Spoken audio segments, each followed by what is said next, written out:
episode of LPs and Coffees. Our first LP is this one right here. It's AC/DC Highway to Hell. So basically, as an introduction to this show, we were handed down an entire crate of records, and we're going to go through them one by one and break them down for you, both personally, our history with those records, or our family history, and also just a little bit of a background on the record itself. This show is going to be dedicated to our grandmother, Laura Mae Schilling, because she handed down these records to us. She passed away last year, and we decided to dedicate this YouTube show to her. G-Money. So we're going to go through track by track and just talk about each track individually and then the album as a whole.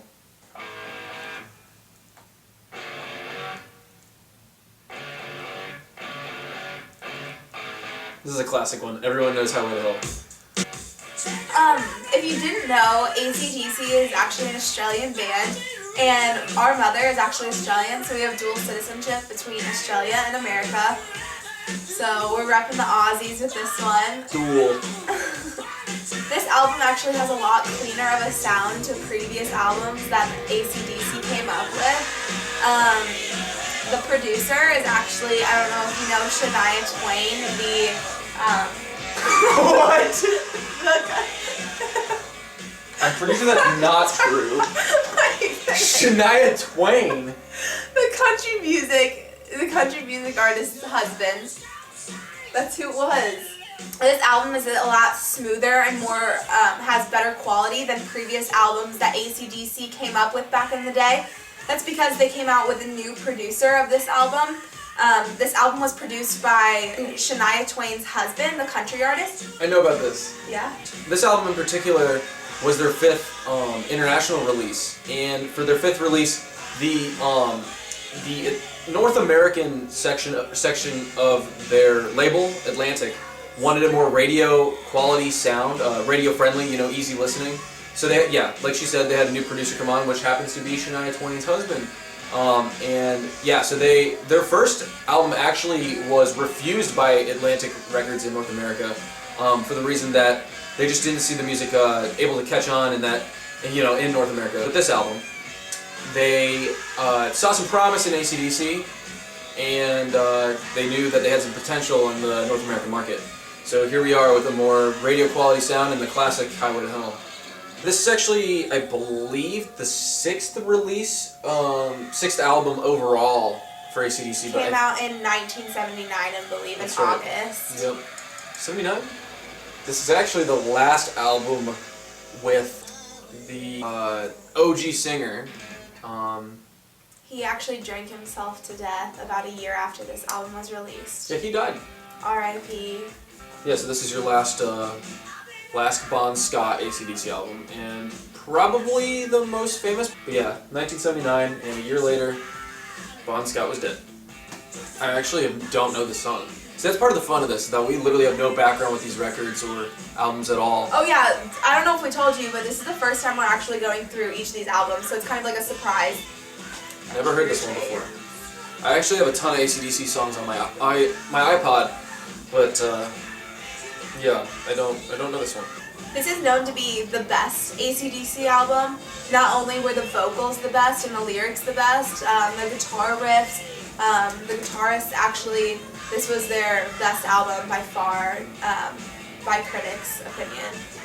What do you think of AC/DC? In general? Yeah. When I was younger, I was never really a fan of AC/DC. My mom always played it because obviously she was Australian, that was a big thing she listened to. Obviously she played it for us, and my dad was a fan. However, I wasn't a big fan. Now that I've gotten older, I've become more prone to rock music, and I really enjoy listening to their sound. I think it's very original and it's very classic. A lot of people would say that the ability to know that it's AC/DC by just hearing a second song is a bad thing. no matter what song but it is. I think it's actually a good thing because it just shows how unique and original they are. Yeah, especially the vocals and everything. That was one of the biggest reasons why I wasn't an AC/DC fan. I grew into my rock and roll shell. I really enjoy the vocals, and I think it definitely is fitting to the music that they come up with and the music that they created. So we're now on the third track, which is Walk All Over You. I know we're only on track 3, however, I've started to kind of notice at least one thing that I'm not that favorable to, which I don't know if it's just that it's a pretty hard rock album. I'm not really feeling like the flow between tracks or like a story being told by the record. Kind of understand what you're saying there, but again, I think AC/DC is more about their sound than their meaning. I mean, you're not going to look for any deeper meaning in AC/DC. No, I completely agree. But I do think like there's an art to creating a record that flows. I think AC/DC is just such an icon in rock music that I agree what you said earlier about how like some people think that if a song is so recognizable that it's a certain band, like it can be a fault in that band. However, I think with AC/DC they're just so iconic that you can't see fault in it. I think another band that comes to mind, actually, I mean, kind of unrelated, but Red Hot Chili Peppers. I think that the Red Hot Chili Peppers have a very distinct sound. Because it's not like each of their songs sound the same at all. It's recognizable, but I don't think they sound the same. It's recognizable. See, this one sounds very different. The tempo is very changed up on this one. But I would say that the last song that we just heard, the last song was Walk All Over You, and I think that one was kind of, the generic AC/DC song, but this one's kind of a different tempo. This is Touch Too Much. This is our 4th track on the album. I think actually that Brian Johnson, their new singer, is a lot easier to understand than Bon Scott. The diction of Bon Scott doesn't exist. It doesn't exist. Bon Scott created the, trademark sound that AC/DC has in terms of vocals. Yeah. And I think that Brian Williams definitely just, he was inspired by Bon Scott, obviously, for his, taking over the role. I think it's something to talk about is their live performing. Nobody was like AC/DC. You know what I mean? It's just a very... They're loud. They play loud. Yeah. I mean, and that was unprecedented for how they were back then. They put a lot of energy into their shows. It wasn't just the music that, Yeah. I mean, you go to any ballpark or, football stadium, whatever. You'll hear AC/DC, playing to pump up everyone. Now is Beating Around the Bush, another one of their famous ones. I'll tell you one thing about this song, though. I like this song. The 2 singles that came off this album were Highway to Hell itself and Girls Got Rhythm. There were actually 3 that came off this album. Maybe not in the US. The other one that came off this album is actually Touch Too Much. Touch Too Much, yeah, which we already heard. Which is funny because the other 2 singles off this album I didn't even know. I know Beating Around the Bush, though.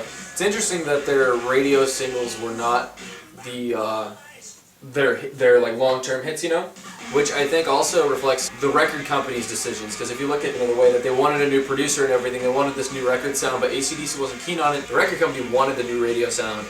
AC/DC was happy with the producers they had. Maybe the record company wasn't completely understanding what was going on in the trends in society and things at the time, because the songs that the record company picked as singles were not the most successful songs long term. So the producer, Mutt Lange, he's produced people like Nickelback, Maroon 5, Who? other people in the... What was the first one? Nickelback. They're my favorite. Alright, so we're on side B now. Yeah. So we're on side B, and the first one is Shot Down in Flames. I like this one too. It's a good one. Yeah.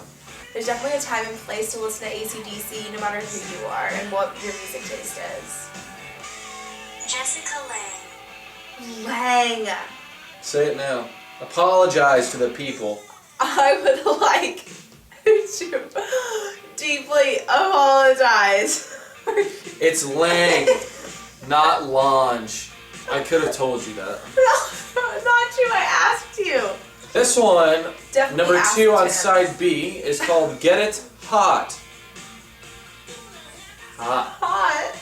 Yeah, like Like coffee. your coffee.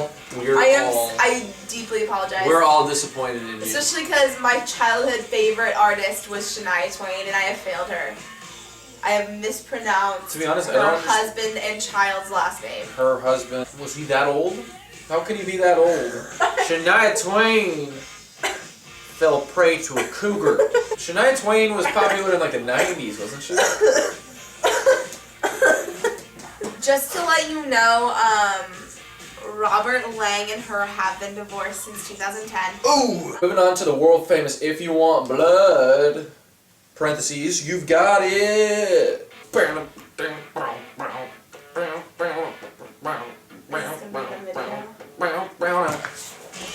I like this song. You know, that's strong, passionate, Yeah. fiery. If there's a song about a woman, it's about how she has balls. She's got balls. No romance here with No AC/DC. romance, bro. It's hard fist punching. Just because he's being a bad boy. Bad. I'm older than you. Alright, so now we got second to last song on side 2. We got Love Hungry Man. A little bit of romance, maybe. A little romance. Okay, this is definitely a change to me. It's a bit slower of a tempo. I really like this track. I think this might be actually like one of my favorite off the album. Alright, that's the start of the last song, Night Prowler.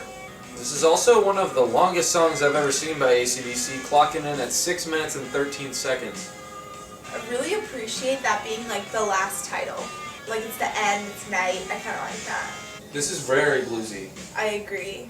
I actually took a look at some AC/DC set lists from back when this album first came out, and they didn't really perform this song live, maybe a little bit more bluesy, and I know they put on a crazy show, so it might have not been fitting for them back then, but I do know that they didn't necessarily perform this live that often. I'm really enjoying how this song has a lot of like instrumental.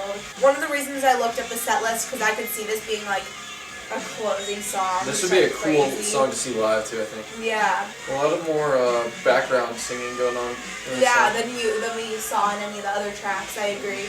So that was the album. I really hope you enjoyed it. I liked Love Hungry Man was my favorite. I think my favorite song was Beating Around the Bush. I really liked the guitar chorus. Honestly, as much as I'm not the biggest AC/DC fan, with all respect to AC/DC, I've got to give them a 10 out of 10 on this album just because it is such an iconic album. So today, I'd give the album an 8 out of 10, just because AC/DC's put out a lot of quality work, you know, since this album.